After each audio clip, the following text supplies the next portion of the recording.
Snell 2204, your pageant vlogger host. Subscribe! Magandang araw Pilipinas and pageant lovers. Si Chelsea Manalo, ang kinatawan ng Miss Universe Philippines, ay muling pumukaw ng atensyon ng publiko sa kanyang pinakabagong photoshoot na nagtatampok ng inspirasyon mula sa Dalagang Bukid. Ang mga larawan na inilabas noong nakaraang linggo ay nagpapakita ng makulay at masining na pagganap ng aktres na isinasalaysay ang kagandahan at likas na sining ng mga Pilipina. Sa kanyang mga bagong litrato, magsisilip o masisilip ang eleganteng kombinasyon ng tradisyonal at modernong fashion na nagpapakita ng pagmamalaki sa ating kultura.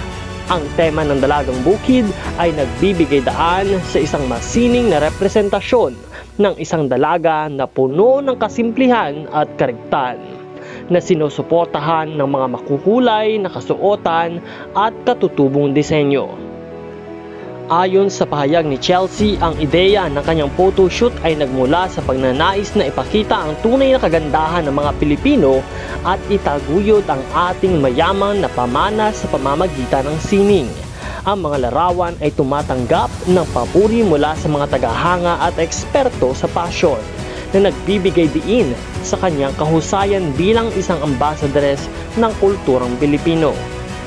Maaari pang abangan ang mga sumusunod o susunod na proyekto ni Chelsea Manalo na patuloy na nagiging inspirasyon sa marami sa kanyang pagganap sa entablado at kanyang kontribusyon sa pagpapayaman ng kulturang Pilipino. Ito ang ating Miss Universe Philippines, Chelsea Manalo, kaya patuloy natin siyang suportahan hanggang sa kanyang laban sa Miss Universe competition. Maraming salamat sa iyong panonood at nawa ay pindutin ang subscribe button para sa iba pang mga updates. Ito si Snell 2204, your pageant vlogger host. Thank you so much sa iyong pag-subscribe.